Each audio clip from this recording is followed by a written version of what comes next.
салмақты тұта система түзілген. Ана да бір талабы Сталинден бекер болсын деген.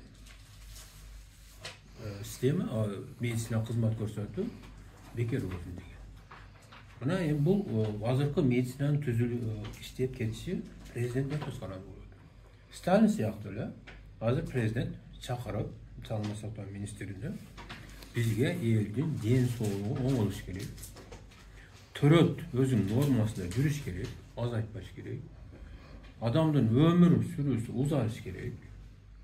Адам өмүр сүрүп, анан мамлекеттик клиникаларда бир тыйын алынбас. Бир тыйын алына турган болсо, сен суден жоопкер тартам деп министрден талап кылыш керек. Частныйларга дагы мамлекеттик монополия деген комитет бар да. Ошоларга тарифтерди белгилеп, ошо частныйда кеше көрө турган деңгээлде белгилеп, кызыктыра турган деңгээлде белгилеп, анан мамлекет бир тартип киргизиш керек да бул системага. Азыр чындыгында ким ооруган болсо бейтап, ал кайсы ким болбосун, азыр азап чегет тарта турган болуп калды медицинада. Зыян тарта турган болуп калды. А бул элге зыян болуп атат. Анан врачтардын коомчулугуна дагы эл тарабынан негатив пайда болуп атат.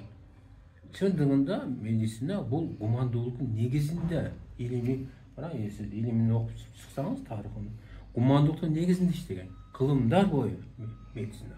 Медицина эч качан бизнеске өткөн эмес, мындан 100 жылга чейин. Бул 100 жылдап мурда Рокфеллердин проектиси боюнча медицина өттү, бизнеске өткөрүп койду. Натуральный средстволарды азайтып, кескиндерди азайсын, синтетикалык происхождение дарылар пайдаланылсын. Андан кийин банный ооруган бейтап толук дарыланбасын деп система киргизип койду.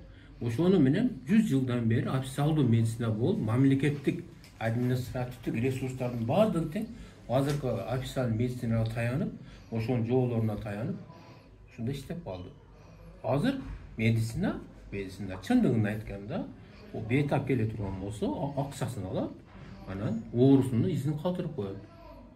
Ошон менен ырып алып отуруп, баланы ушудан жабыркап, акыр барып өлөт. Медицина бейтаптын оорудан толук айып кетишине кызыкпай калган. Мына ошо кызыкчылыкты алып таштады. Андан сырткары, мына биз 30 жылдан бери бизде илимий бар. Кардиология илимий изилдөө институту болгон. Туурабы?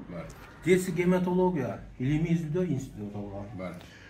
Мисалы санитарный жактан дагы бар эле. Ошолордун баардыгы аппараттын учурунда илимий изилдөө институтун бар алып таштады дагы, жөн эле клиника кылып койду. Илимийге көңүл буруп жок болуп кетти. Жок болуп кетти. Илимий отчеттор жок болуп кетти. Ошондуктан азыр биз ошо мүмкүн капа болсо болуша берсин.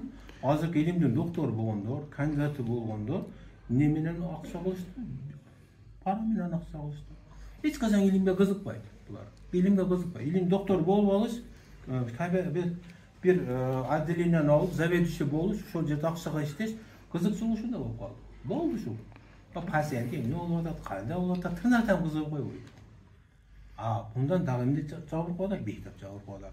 Мамлекет дагы зыян тартып атат. Мамлекетке иштей турган адамдар, ден соолугу таза иштей турган адамдар керек мамлекетке. Иштей турган мамлекетке таза адамдар жылдан жылга азайып баратат. Бул мамлекетке проблема болот. Мамлекет ушуну түшүнбөй атат. Же тура эмес айттым?